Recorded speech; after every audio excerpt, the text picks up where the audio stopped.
Donc une fois que vous avez choisi une industrie, la deuxième étape, c'est de générer des contacts pour vos futurs clients. Alors le problème, c'est qu'au départ, vous n'avez pas encore fait vos preuves, vous n'avez rien, vous n'avez pas de site. Donc la solution, c'est de créer et référencer votre propre site. Ce que je vous recommande pour commencer, c'est commencer petit, c'est de créer un site, 2 sites ou 3 sites sur 3 villes différentes et de les référencer. Alors ce que je vous recommande, je vous explique. Ce que je vous recommande, c'est de commencer par un site. Le problème, c'est voilà, quand vous commencez un site, c'est-à-dire vous prenez un nom de domaine nouveau, vous avez la possibilité d'acheter un nom de domaine expiré, tout est indiqué dans la formation bonus, c'est une possibilité, ça vous permet de commencer avec déjà un historique, avec déjà des liens. Mais ce que je vous recommande, si vous commencez avec un nom de domaine vierge, c'est-à-dire un nouveau nom de domaine qui n'a jamais été utilisé, c'est de commencer par créer un site. D'accord ? Donc, vous installez votre site, vous publiez du contenu dessus, donc vous utilisez WordPress pour installer le site, voilà, vous pouvez chercher, il y a plein de tutoriels sur internet, moi c'est ce que j'utilise pour tous mes sites. Donc vous installez WordPress et ensuite derrière vous allez commencer par le référencer. Si vous sentez que voilà, vous avez la capacité d'en faire plus, vous créez un deuxième site et ensuite un troisième site. Après, c'est bien pour un début, ça sert à rien d'aller plus loin. 3 sites sur 3 villes différentes, ça me paraît très bien. Donc il faut publier du contenu unique, il faut faire des liens de manière régulière, vous pouvez les faire sur des annuaires, des communiqués de presse, faites voilà, idéalement 1 à 2 liens par jour, c'est vraiment super. Et ce qui est très important de comprendre, c'est que si vous avez un nom de domaine qui est nouveau, allez-y doucement les premiers mois. Parce qu'en fait, Google sait très bien qu'il y a des gens dont c'est le métier, c'est de faire du référencement, qui créent de nouveaux sites. Et du coup, il y a une espèce de pénalité au début, c'est-à-dire que vraiment, si vous avez un nom de domaine qui est vierge, qui n'a jamais été utilisé, dans la formation bonus, je vous explique comment racheter des noms de domaine expirés, etc. Ça, c'est vraiment, voilà, c'est une technique avancée. Tout est expliqué dans la formation bonus, mais si vous partez d'un nom de domaine vierge, allez-y doucement les premiers mois, même voilà, pas plus de 1 à 2 liens par jour. 1 à 2 liens par jour, c'est très bien. L'idée, c'est que ce soit naturel. Surtout, ne pas acheter, ne pas faire appel à des prestataires qui vous promettent voilà, 100 liens, 1000 liens, etc. Parce que c'est du travail dégueu. L'idée, c'est d'y aller vraiment naturellement, petit à petit. C'est comme ça que vous allez avoir des résultats. Ensuite, quand vous avez un petit peu plus d'ancienneté, quand vous avez 3 mois à 6 mois d'ancienneté, vous pouvez commencer à acheter des domaines expirés et faire des liens dessus. Donc encore une fois, c'est assez technique, ça va assez loin. Il y a la formation bonus qui vous est offerte où je vous explique tout.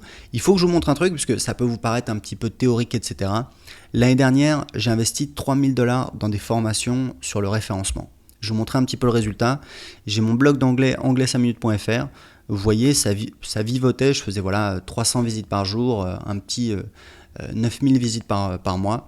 J'ai commencé à appliquer ces techniques, regardez, 9247 en juin 2014, 10 882 en juillet, 15 000 en août, 22 000 quasiment en septembre, après ça baisse un petit peu. Donc là en fait c'est parce que j'ai fait des liens. Donc en fait j'avais du contenu qui était optimisé sur des mots-clés. Le problème c'est que j'avais pas assez de liens. Et là, enfin c'est même pas moi, c'est mon équipe qui a fait des liens. Et regardez, on n'a pas fait un nombre de liens de dingue. On a dû faire, pour vous dire sincèrement, je pense peut-être une quarantaine de liens. Certains sur des domaines expirés qu'on a achetés. Donc c'est une technique qui fonctionne. Et regardez, ça a explosé. On a doublé le trafic. Ensuite, vous voyez que ça a baissé un petit peu. Ce qui s'est passé, c'est qu'en décembre, en fait, ma femme était partie en voyage. Moi, je m'ennuyais un petit peu. Du coup, le soir, j'ai refait toute l'architecture interne de mon site. Et pareil, dans la formation bonus, je vous explique comment faire. C'est la technique du silo. Et regardez, j'ai pris encore plus 50%. Là, je ne sais pas pourquoi. Et là, si vous voulez, donc c'est pareil. Donc c'est rigolo parce que quand vous faites rien, vous voyez que ça baisse. Et quand vous faites quelque chose, hop, ça remonte. Donc là, c'est pareil cet été. On avait mis ça un petit peu de côté. En fait, sur cette période-là, on a beaucoup travaillé sur l'optimisation des conversions. En fait, à cette époque-là, on faisait à peu près 1000 € par mois avec mon blog. On a travaillé sur une séquence automatique de vente par email. Et aujourd'hui, on fait 3000 € par mois avec ce petit blog. Donc là, vous allez voir, parce que en fait, si vous voulez, c'est rigolo, parce que regardez, c'est par mois. Je fais cette formation, on est début septembre 2015. Et regardez, j'ai déjà 21 000 visites. Et regardez comment ça s'envole. Alors c'est un petit peu, je triche un petit peu, parce qu'en fait ce qui se passe c'est que j'ai beaucoup de trafic qui vient de Google Images qui convertit peu en inscrits sur ma newsletter, et moi c'est les inscrits sur ma newsletter qui me permettent de gagner de l'argent. Donc voilà, j'ai pas multiplié par 2 mon business, mais disons que ce mois-ci on a bon espoir de faire 4000 €, d'arriver à la barre des 4000 € TTC après remboursement. Donc voilà, c'est pas mal pour un petit blog qui faisait encore 1000 € par mois il y a un an. Donc vous voyez un petit peu l'évolution.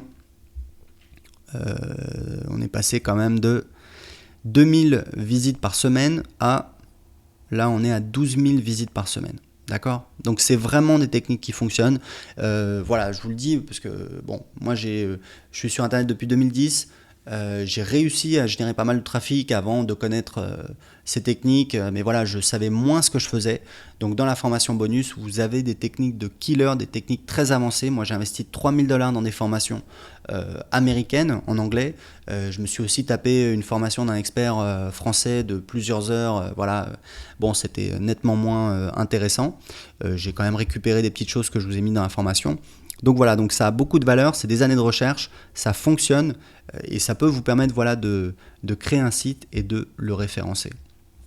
Alors, quand vous commencez à avoir des visiteurs, vous mettez un formulaire de contact. Donc, je ne vais pas vous montrer, mais grosso modo, vous n'avez qu'à cliquer sur les sites qui font des publicités Google AdWords. Vous allez voir que ces sites-là, en fait, ont pour but de générer des contacts. Puisque, évidemment, quelqu'un qui se balade sur votre site et qui repart, ça ne nous intéresse pas, on n'a pas gagné d'argent. Nous, ce qu'on veut, c'est que la personne laisse ses coordonnées et derrière, on va la recontacter. Ça peut être par téléphone, ça peut être par email, ou alors que cette personne-là, elle nous contacte, par exemple, par téléphone, comme dans le cas de mon avocat en droit du travail. D'accord ? Donc, dès que vous avez des visiteurs, vous mettez un formulaire de contact. Votre but, c'est de générer des contacts. Et quand vous commencez à avoir des contacts, c'est là où vous pouvez commencer à démarcher des clients pour vendre ces contacts. Donc, vous voyez que en quelques mois, vous pouvez commencer à générer des contacts et vous pouvez aller voir des clients. Et c'est là où vous allez faire votre première vente. Alors, je vous explique. La stratégie que je vous recommande, surtout pour commencer, c'est d'appeler au téléphone les entreprises qui font la publicité sur Google AdWords. C'est ce qu'on a vu tout à l'heure. Vous avez par exemple... Voilà, je ne sais plus comment il s'appelle, Gilles Borel, il fait de la publicité. Vous voyez qu'en plus, ça doit être quand même une petite structure. On doit avoir Gilles Borel, peut-être, je ne sais pas moi, un stagiaire, une secrétaire, peut-être qu'il a un associé, mais voilà, c'est pas très très grand. Donc vous pouvez l'avoir au téléphone, lui, ou vous avez une secrétaire qui va faire barrage, bien évidemment. Mais je vais vous expliquer un truc très important. Il y a, voilà. Je vous recommande d'appeler par téléphone et de ne pas envoyer des emails parce qu'en fait le taux de transformation est beaucoup plus élevé.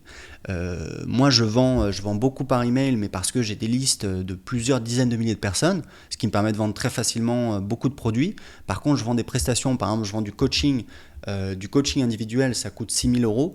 Là je prends les gens au téléphone et je convertis un tiers des gens que j'appelle en clients. Donc ça fait que je gagne en moyenne 2 000 € pour chaque appel que je réalise. Donc évidemment, c'est beaucoup plus intéressant de passer un petit peu de temps au téléphone et de gagner 2 000 € à chaque fois qu'on passe 1 heure au téléphone, plutôt que d'essayer d'envoyer à toute sa base et puis on va faire peut-être même pas une vente parce que c'est quelque chose de très cher et qu'il faut avoir les gens en face pour les convaincre. Donc, ce que je vous recommande vraiment, et je sais que les gens qui m'écoutent, il y a des gens qui vont se dire « Ah oui, mais moi, j'ai pas envie de démarcher au téléphone, etc. » Attention, je vous rappelle que là, vous appelez des gens très qualifiés.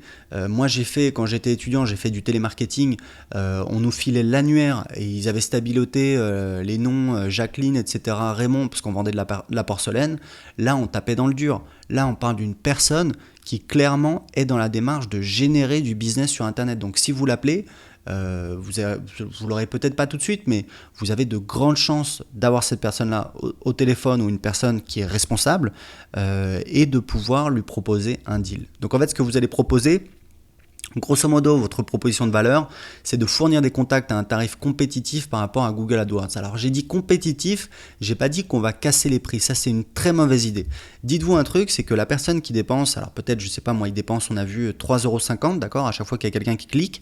Sur son site, on va dire qu'un tiers des gens le contactent, donc ça veut dire que chaque contact lui coûte 10 €. D'accord ? C'est peut-être moins. Peut-être que ça lui coûte plus, j'en sais rien. Vous, si vous démarquez, vous dites, vos contacts, vous les avez à 10 €, moi je vous les vends à 5 €, vous faites une fleur. C'est-à-dire que en vendant à 9 €, vous êtes compétitif puisque eux, ce qu'ils veulent, eux, ils savent qu'ils sont rentables derrière. Donc ce qu'ils veulent, c'est même pas forcément payer les contacts moins cher, mais ce qu'ils veulent, c'est avoir plus de contacts.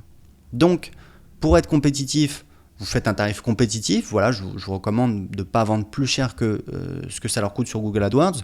Et ce que je vous recommande, c'est surtout de bien leur faire prendre conscience qu'ils vont avoir de nouveaux contacts. D'accord ? Alors, quand vous faites une offre, ce qui est important, c'est de comprendre qu'il y a deux choses. Il y a la valeur de l'offre, donc vous construisez la valeur en disant, bah voilà, regardez, aujourd'hui vous dépensez tant pour chaque contact, donc on vous propose de dépenser un petit peu moins, et en plus vous allez avoir plus de contacts, puisqu'aujourd'hui vous êtes un petit peu bloqué, vous êtes limité par le nombre de personnes qui cliquent sur votre publicité. Nous, on va vous proposer d'avoir encore plus de contacts. Donc, quand les gens, parce que moi je fais beaucoup d'offres, quand les gens évaluent une offre, on a en fait la valeur de l'offre et ensuite on a ce qu'on appelle la friction, c'est-à-dire tout ce qui peut empêcher les gens. Et pour éliminer la friction, on va réduire le risque. Donc en fait, l'idée c'est de leur dire par exemple, pas de souci, chez nous vous payez que au contact. D'accord ? Donc l'idée c'est à chaque fois qu'on génère un contact, on vous envoie les coordonnées, donc vous faites un système, au début vous pouvez même le faire par la main, c'est-à-dire les gens remplissent le formulaire, vous recevez un email, vous forwardez l'email à l'entreprise, charge à eux ensuite de le convertir. D'accord ? Donc vous pouvez leur faire payer au contact, c'est-à-dire à la fin du mois, vous dites, regardez, on vous a envoyé tant de contacts, voilà, ça vaut tant. Et surtout, vous pouvez leur dire, voilà, ils arrêtent quand ils veulent, ils sont libres, il n'y a aucun engagement. Donc ça, c'est vraiment une offre, si vous voulez, quand vous démarrez, que vous n'êtes pas sûr de vous, que vous n'avez pas encore l'expérience, c'est une offre irrésistible pour convertir un maximum. Et s'il y a une objection, si la personne vous dit oui mais voilà, si machin, comme vous êtes au téléphone, vous pouvez traiter l'objection, vous pouvez dire non mais pas de souci, moi je fais ça, etc., etc. Donc ce qui est important de comprendre, c'est qu'un bon commercial, c'est quelqu'un qui écoute. Un mauvais commercial, c'est quelqu'un qui parle. C'est contre-intuitif, mais je peux vous dire, c'est véridique. Un bon commercial, c'est quelqu'un qui écoute. Moi, quand je vends mes prestations de coaching à 6 000 €, qui est aujourd'hui le produit le plus cher de mon catalogue, j'ai déjà vendu une prestation de consulting à 20 000 $ d'ailleurs, avec la même stratégie, mais bon, c'est pas vraiment catalogue, c'est plus parce que j'ai rencontré une personne et que j'ai identifié ses besoins et que ce que je lui ai proposé, ça valait ça. Mais grosso modo, quand je vends ce type de prestation très cher, la plupart du temps, c'est moi qui écoute. C'est-à-dire que j'interroge les gens et ensuite je les écoute et je note leurs réponses. Et je note les expressions les plus marquantes, c'est-à-dire tout ce qui est du domaine de l'émotionnel, c'est-à-dire ah ouais mais ça me prend la tête, ça j'en peux plus, ça me flingue la vie, qu'est-ce que j'aimerais, tout ce qui est du domaine de l'émotionnel, que ce soit des peurs, des douleurs, des désirs, des rêves, je le note puisque ça c'est quelque chose que je vais réutiliser dans mon argumentaire de vente. Donc un bon commercial, c'est quelqu'un qui écoute. Et juste pour terminer là-dessus, croyez-moi que écouter quelqu'un, c'est quelque chose qui a énormément de valeur, puisque dans une société moderne où tout le monde est pressé, tout le monde est stressé, personne n'écoute les gens. C'est-à-dire que quelqu'un, Gilles Borel, voilà, sa secrétaire, elle a du boulot, ses clients, ils ont leurs problèmes, il rentre à la maison, sa femme, elle a ses problèmes, ses enfants, etc., etc. Donc, si vous voulez, ça a énormément de valeur. Il y a une méthode que je vous recommande de lire qui s'appelle Spin Selling, c'est de Neil Rackham. En fait, c'est la méthode, c'est un livre qui est absolument extraordinaire et en fait, ils ont étudié tous les commerciaux des grosses boîtes, style IBM, etc. pendant plus d'un an, peut-être plusieurs années. Ils ont analysé je ne sais pas combien de processus de vente et en fait, ils ont identifié que les bons commerciaux utilisaient une structure différente. Alors, c'est une structure qui est adaptée pour vendre des produits chers. Et par exemple, les produits qu'on vend à des professionnels comme vous allez faire. Donc, la première étape, c'est la situation. C'est-à-dire, vous débarquez, vous dites, qu'est-ce que vous faites, etc. Un bon commercial ne perd pas beaucoup de temps là-dessus, parce que c'est surtout une entrée en matière. C'est histoire de graisser un petit peu la roue. Et ensuite, on attaque vraiment le plus important. C'est donc les mauvais commerciaux, ils expliquent dans le livre, passent trop de temps sur la partie situation pour créer du rapport, pour essayer un petit peu de sympathiser. Alors qu'en fait, en face, le client, ce qu'il veut, lui, c'est qu'il a des problèmes, il veut trouver des solutions. Donc en fait, vous passez tout de suite à la partie problème, vous dites voilà, quel est votre problème, quelles sont vos difficultés. Donc là, vous pouvez... si vous voulez, ce que vous proposez, ça a déjà de la valeur, mais armé de cette méthode de vente, ça va vous permettre d'affiner un petit peu votre argumentaire, d'affiner votre discours, d'affiner un petit peu la manière dont vous faites vos appels. Donc là, vous avez compris qu'il fallait appeler, il fallait être à l'écoute. Et le truc, c'est que vous demandez un petit peu, donc vous avez un cabinet d'avocat, j'ai vu que vous faisiez des publicités sur Google AdWords, quels sont vos problèmes aujourd'hui pour attirer de nouveaux visiteurs? Et donc là, les gens vont vous dire, les problèmes, c'est que j'ai quelqu'un qui s'occupe de mes annonces Google AdWords, mais bon, c'est embêtant, ça nous coûte cher, j'ai pas de visibilité, etc. Donc ça, si vous voulez, ça a beaucoup de valeur, parce que la personne va vous dire quels sont ces problèmes, et il faut savoir que les gens sont prêts à payer pour résoudre des problèmes, d'accord ? Plus le problème est urgent, plus le problème est douloureux, plus les gens vont être prêts à payer. Il faut savoir un truc, c'est qu'un problème ne vient jamais seul. Un problème entraîne toujours d'autres problèmes. Et parfois, et c'est la force de la méthode spin selling, c'est que des fois, des gens vous disent oui, bon, bah, on a une machine qui tombe en panne, mais bon, il n'y a pas de souci, voilà, on fait avec. Ok. Est-ce que le fait que cette machine tombe en panne, ça a entraîné peut-être des problèmes dans l'entreprise? Oui, bah, c'est vrai que du coup, on a dû appeler un gars, et puis bon, bah voilà, c'était son jour de congé, donc ça a fait des histoires. Et puis bon, bah c'est vrai que du coup, il s'est engueulé avec le chef. Du coup, le chef, la semaine suivante, n'est pas venu bosser, il s'est mis en arrêt maladie, parce que voilà, à chaque fois, ça lui pèse sur le moral, etc. Donc vous voyez que, grosso modo, votre travail, c'est encore une fois de faire parler la personne, d'écouter, et de la pousser pour qu'elle découvre d'elle-même, c'est important, d'elle-même, les problèmes que ça engendre. Parce qu'en fait, plus votre problème est gros, plus la personne est prête à investir en face, donc plus la personne est prête à faire quelque chose et plus la personne est prête à acheter votre solution. Donc ça, c'est un petit peu la trame.